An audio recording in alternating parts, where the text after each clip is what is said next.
তো এই 5:30 বাজে এখনো সে নামে নাই। আর এইদিকে আমার ফলোয়ারদের সাথে দেখা হয়ে গেছে। ভালো আছেন না ভাই? এখন এই যে কিছু মাল সাবান আছে, এগুলো উঠে দেন তারপরে আমরা রওনা দেব। তো এই হলো দই। দই দেখছেন, পরিবেশটা সুন্দর। বিসমিল্লাহ।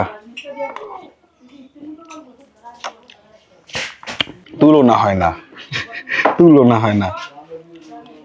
আমি ঢাকা বিশ্ববিদ্যালয়ের সামনে দিয়ে একটা ট্রিপ পাইছি, এটা ডেমরা স্টাফ কোয়ার্টার। তো এক টানে ফ্লাইওভার দিয়ে টাইনে স্টাফ কোয়ার্টারে এখানে আসছি, 500 টাকা ভাড়া। ওই যে একটা মেশিন দেখা যাচ্ছে না, এই মেশিনে ধান কাটতেছে, ওই জায়গাতে কাটছে। এখন ধান এখানে এসে ওই যে ভিতর থেকে ধানগুলো ফালাইবে ওইটার মধ্যে। গ্যাস না নিয়ে নেই তাহলে ওদিকে গিয়ে গ্যাস না পাইলে একটা জ্বালা হবে। আমি গতকালকে সংবাদ শুনছি যে কুমিল্লার দিকে নাকি গ্যাসের সংকট। অবশেষে চলে আসলাম। বিদেশি মানুষ তো সবাই আপ্যায়ন করতে করতে তারা নিয়ে গেছে। আমি গাড়িটা রাখছি এক সাইডে, আমি এখন যাইতেছি, আমার না খেয়ে যাইতে দেবে না।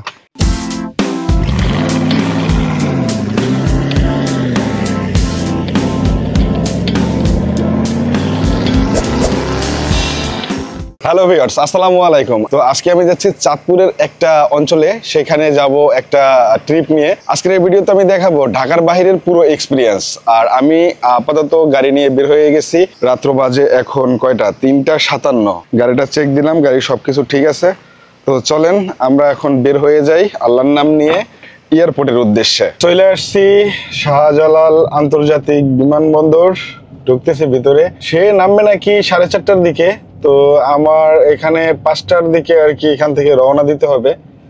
তো অলরেডি বাজে হচ্ছে 4:33, মানে 4:30 বাজে। তো আমিও অলরেডি আইসা পৌঁছে গেছি।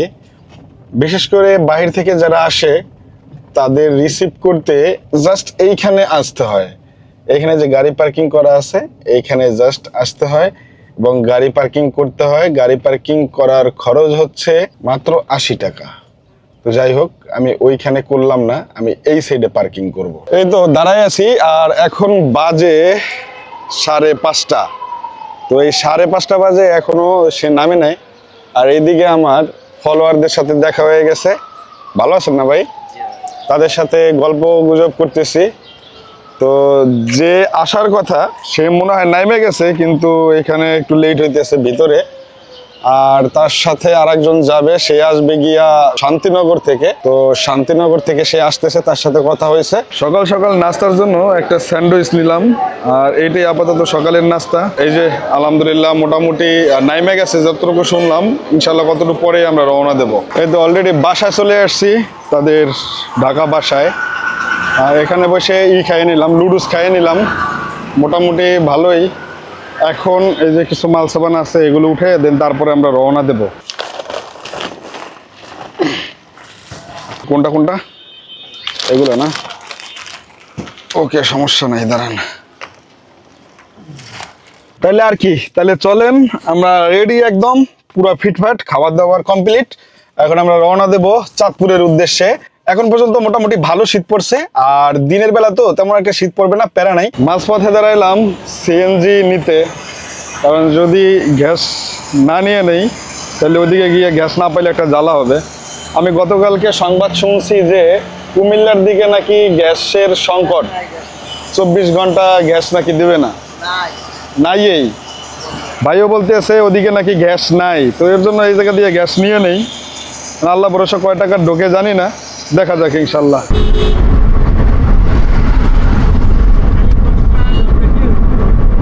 অবশেষে চলে আসলাম। বিদেশি মানুষ তো সবাই আপ্যায়ন করতে করতে তারা নিয়ে গেছে। আমি গাড়িটা রাখছি এক সাইডে, আমি এখন যাইতেছি, আমার না খেয়ে যাইতে দেবে না। ওকে, তাহলে চলেন। গাড়ি এই জায়গায় সমস্যা হইবে না, কি বলেন আন্টি? ওকে, সমস্যা না থাকলে আলহামদুলিল্লাহ। লক করে দিয়ে গেলাম।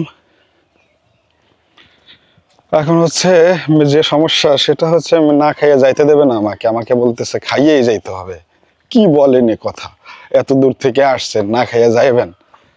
চিন্তা করলাম যে একটা খারাপ কথা বলে নাই। রওনা দিছি রাত্র 3টা, আর এখন বাজে 9:30 না 10টার মতো বাজে আর কি, মোটামুটি 10টা বাজে গেছে। এখন এখান থেকে খাইয়া রওনা দিলে খারাপ হইবে না। তো দেখেন গ্রামের পরিবেশ কিন্তু মোটামুটি অনেক ভালো। এখানে ধান শুকাচ্ছে, এই যে ধান ক্ষেত, ধান কাটতেছে, আমি যে এই দিক দিয়া হারাই গেলাম না, কে লোক গেল কই, সামনের দিকে হাঁটছে, এই দিক দিয়ে হাঁটতে থাকি, রাস্তা আছে। তো মোটামুটি পরিবেশগুলো ভালো লাগে, খুব সুন্দর পরিবেশ, মনোরম পরিবেশ। এরকম ট্যুরে আসলে ভালোই লাগে, গাড়ি চালাইলে ট্যুর দেয়া যায় মাঝে মধ্যে। তো ধরেন আমি এক প্রকার ট্যুরেই আছি, কোন দিক দিয়ে গেলাম, কোন দিক দিয়ে আউলেই গেলাম নাকি। এদিক দিয়ে একটা রোড আছে, এই দিক দিয়ে একটা রোড আছে, আমি এই দিক দিয়েই হাঁটতে আছি। ওই যে পাইছি। আন্টি এই আচার বানাইছে কে? আপনি নিজে বানাইছেন? আমি নিজে 40টা 50টা এটা তো আমার খুব পছন্দ, আচ্ছা আমি বানাতে দারুণ লাগছে। এই আচারে আমেরিকা যাইবো, আমেরিকার জন্য বানাই। আমার এইবারে আপা অনেক আচার বানাইতে পারে, মানে এই আচার আমার কপালে আছিল, তাই না? দারুণ এসা। আমার ম্যাডামে আমেরিকা পাঠাবে, তার দুইটা ছেলে আমেরিকা থাকে। এই যে আচার যদি থাকে নসিবে, আপনি আপনি আসিবে। হ্যাঁ আচ্ছা, ভাত খাইতে হইবে, যেহেতু আর লেট করে লাভ নাই। এই যে ভাত না খাওয়া ছাড়বে না, বহা করে রাখছি। ওকে, তাই খাওয়া দাওয়া শেষ করি। খাবার দাবার খাওয়া তো কমপ্লিট করলাম। এখন দিছে তারা নিজেরা নিজের হাতে দই বানায় ছাগলের দুধ দিয়ে, না? তো এই হলো দই। দই দেখছেন, পরিবেশটা সুন্দর। তো একটা দই একটু ট্রাই করব। আচার খাইছিলাম, আশা করি ভালো হবে, দেখা যাক। মিষ্টি দই না? আচ্ছা, হ্যাঁ, বিসমিল্লাহ।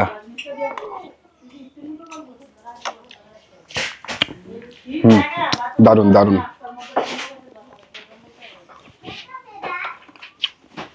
এক কথা খুবই ভালো লাগছে, তুলনা হয় না, তুলনা হয় না। আবার দিছে 7 আপ, এত খাওয়ান যায়। যাই হোক, চলেন খাবার দাবার খাইয়া বের হই, এখানে থাকা যাবে না, থাকলে গাড়ি খাওয়াই বেই। বাসা থেকে বের হয়ে গেছি আর একটা দৃশ্য দেখতেছি, দেখেন কত প্রযুক্তি আগায় গেছে। তো আমরা এখনো কোন জায়গাতে আছি? ওই যে একটা মেশিন দেখা যাচ্ছে না, এই মেশিনে ধান কাটতেছে, এবং ধান কাটা শেষে সে এখন ওই ধান ওই জায়গায় কাটছে, ওই জায়গাতে কাটছে, এখন ধান এখানে এসে ওই যে ভিতর থেকে ধানগুলো ফালাইবে ওইটার মধ্যে। ওই যে কিভাবে ফালায় সেটাই দেখতেছি। মানে মানুষ খেটে খাইতো, কিন্তু খেটে খাওয়ার পরিস্থিতি এখন আর রাখে নাই। এখন এই মেশিনের মাধ্যমে এইটা এত সহজ করে দিছে, খাইটা খাওয়া মানুষের কোনো কাজ নাই এখন আর। প্রযুক্তি এতটা ডেভেলপ হয়েছে, মানে এই ধানগুলো এখানে কাটছে, আর ওই যে নাড়াকুটা এই যে পাশে রাখা আছে, এই নাড়াকুটোগুলো, হ্যাঁ, দেন তারপরে এখন নাড়াকুটা ফালাইয়া এটার ভিতরে ধান ছিল, ওই ধানগুলো ওই পাইপ দিয়া এইখানে ফালাইতেছে। কত সুন্দর প্রযুক্তি না? এখন আমরা ঢাকার উদ্দেশ্যে রওনা দেব। কথা বলতে বলতে চলে আসলাম রাস্তায়, মানে বিদায় নেওয়ার পালা। ওইদিকে আমার সাথে এক ভাই আসছে আমাকে আগাই দিতে, মানে চাটা খাইয়া দেন তারপরে আমরা রওনা দেব। গাড়িটা এখানে রাখলাম, একটু চাপাই রাখলাম, এর কারণ হচ্ছে এখান দিয়া এই যে বড় বড় গাড়ি যায়, দেখছেন বড় বড় গাড়ি, রাস্তা অনেক চিপা কিন্তু বড় বড় গাড়ি যায়, এর জন্য চাপাই রাখলাম এই সেটটাতে। আশা করি কোনো সমস্যা হবে না। অবশেষে রওনা দিলাম, এবং বিশেষ করে আমার এই ট্যুরটা বেশ ভালোই কাটছে এবং খুব ভালো গেছে। আমাকে এখানে বিল দিছে কত, সেটাও তো আপনাদেরকে বলা লাগবে, কারণ না বললে বলবেন ভাই কত টাকায় গেলেন, সেটা বললেন না। আমি আসছি 85 কিলোমিটার, তো আমার বাসা থেকে যদি হিসাব করি তাইলে 108 কিলোমিটার। এই 108 কিলোমিটার গাড়ি চালাইতে আমার খরচ গেছে কত, 500 টাকার গ্যাস ভরছি, আর আমাকে পেমেন্ট করছে সব মিলাইয়া 3500 টাকা। হ্যাঁ, তো এখন আবার আমি ঢাকার দিকে রওনা দিছি। তো আমাকে যদি ভাই টাকা নাও দিত তাইলেও কোনো আফসোস থাকতো না। এর কারণ হচ্ছে এখানে আইসার পরে যে আমাকে আপ্যায়নটা করছে ভাই, এটা আমি আসলে খুব সন্তুষ্ট। বিশেষ করে একটা আন্টি আসছে, সেই আন্টিটার ব্যবহারে আমি খুবই মুগ্ধ, এবং আমাকে আসার সময় টোলগুলো আমার দেয়া লাগে নাই, সেই টোলগুলো আন্টি বলছে টোল আপনার দেয়া লাগবে না, টোল আমরাই দেব। তো এই ক্ষেত্রে কিছু টাকা কিন্তু বাইচে গেছে। বিশেষ করে বাসার মধ্যে বসে যে আপ্যায়নগুলো করছে সেটা তো আর বেশি কিছু বলার দরকার নেই, কারণ আপনারা অলরেডি সেটা দেখে ফেলছেন। তো এটাই, এখন যাচ্ছি, যাওয়ার পথে খালি যাব না, কোথাও গেলে আমি খালি যাই না ঢাকার দিকে, 2-1 জন মানুষ নিয়ে যাওয়ার চিন্তা ভাবনা করি। এখন জানি না সামনের দিকে কি হবে, আশা করি দুই একজন মানুষ নিয়ে ঢাকায় ঢুকতে পারবো। তো এখন ঢাকার দিকে যাই, আর কিছু লোক উঠাইয়া নেয়ার জন্য চিন্তা ভাবনা করছি, সেটা অ্যাপের মাধ্যমে পাইলে আলহামদুলিল্লাহ। সোনারগাঁতে থামছি কারণ এখান থেকে যদি কোনো ট্রিপ পাই অ্যাপে অথবা কন্টাক্টে তাহলে নিয়ে যাব। এখন একটা চা খাবো, প্রচুর গলা ব্যথা করতেছে। ওকে বন্ধুরা, কাহিনী যেটা হয়েছে, ট্রিপের আশায় অনেকক্ষণ দাঁড়াইছিলাম, বৈশা ছিলাম, অসুস্থ হয়ে গেছিলাম প্রায়, কিন্তু একটা ট্রিপ মিলে গেছে পাঠাওতে। আর পাঠাওর ভাড়াটা আসছে 499 টাকা, মানে 500 টাকা। আমি আসছি ঢাকা বিশ্ববিদ্যালয়ের সামনে। তো এখানে মোটামুটি ভালোই পোষাইছে আমার, যদিও এইটা পাইছিলাম আমি চিটাগং রোডের মুখ দিয়ে। তো আলহামদুলিল্লাহ, তো এখন বাসার উদ্দেশ্যে রওনা দেবো। তবে দেখা যাক ইনশাল্লাহ বাসার দিকে যাওয়ার সময় একটা ট্রিপ পাই কিনা। যদি পাই তাহলে আলহামদুলিল্লাহ পোষাই যাবে। তো চলুন দেখি আরেকটা ট্রিপ মিলাইতে পারি কিনা। শোনেন, ইনকাম করতে বের হইলে টাকা পয়সার মুখ দেখলে আর বাসায় যেতে ইচ্ছা করে না। যদি এক জায়গায় বসে অনেকক্ষণ জিমাইতে হয় তাইলে বাসায় যেতে ইচ্ছা করে। আমি ঢাকা বিশ্ববিদ্যালয়ের সামনে দিয়ে একটা ট্রিপ পাইছি, এটা ডেমরা স্টাফ কোয়ার্টার। তো এক টানে ফ্লাইওভার দিয়ে টাইনে স্টাফ কোয়ার্টারে এখানে আসছি, 500 টাকা ভাড়া। তো চিন্তা করলাম যে খারাপ হয় না, আবার এইখান দিয়ে যদি ঢাকার মধ্যে একটা ট্রিপ পাই, লং ট্রিপ, তাইলে কিন্তু আরো 500 টাকা হবে। তো এর জন্য আসলাম। এখন মোটামুটি ধরেন পোষায় গেছে, ঠিক আছে, অলরেডি কিন্তু 4000 টাকা ইনকাম হয়ে গেছে। তো এখন যদি একটা ট্রিপ পাই তাহলে বাসায় যেয়ে নিরিবিলি রেস্ট নিয়ে খাবার দাবার খেয়ে একটু ভিডিওর কাজ করে ঘুমাইতে পারবো। জানতে পারবেন যে আসলে কয় টাকা ইনকাম করছি পরের ট্রিপে। তো ভিডিওটা শেষ করে দেবো। শেষ করার আগে একটা আপনাদের সুখবর দিয়ে তারপর কিন্তু শেষ করতে চাচ্ছি। দেখা যাক কি সুখবরটা দিতে পারি কিনা। আচ্ছা, বাসায় চলে আসছি। পরবর্তীতে আমি স্টাফ কোয়ার্টার থেকে একটা ট্রিপ পাইছি শ্যামলী স্কোয়ারের পিছনে। তো ওইখানে ভাড়া আসছে 500 টাকা। তো মোটামুটি ভালোই ইনকাম হয়েছে। তো আপনাদের কাছে পুরো ইনকাম সোর্সটা বলি, মোটামুটি আজকে ধরেন সারাদিন ইনকাম করছি 5000 টাকা, আলহামদুলিল্লাহ। তো এই হলো ইনকাম সোর্সের অবস্থা আজকে। তবে সারাদিন আজকে মোটামুটি ভালোই গেছে, যেগুলো দেখছেন পিছনে, আশা করি ভালো এক্সপিরিয়েন্স হয়েছে। জানি আপনারা আমার ভিডিও পছন্দ করেন, ভিডিও দেখেন এবং ভিডিও দেখতে পছন্দ করেন। তাই অবশ্যই এই এক্সপিরিয়েন্সগুলো আপনাদের কাছে আমি সবসময় শেয়ার করতে পছন্দ করি। আর আপনারা যদি এই ভিডিওগুলো দেখতে চান, সাবস্ক্রাইব করলে সাথে সাথে এই ভিডিওর নোটিফিকেশনগুলো আপনাদের মোবাইলে চলে যাবে। তাই পাশে থাকা বেল আইকনটাও আপনারা অন করে দেবেন। তো এই ভিডিওটা এখান থেকে রাখছি। দেখা হচ্ছে অন্য ভিডিওতে, অন্য কোনো একদিন। পর্যন্ত ভালো থাকবেন আর ভাইয়ের জন্য দোয়া করবেন। সবাইকে আসসালামু আলাইকুম।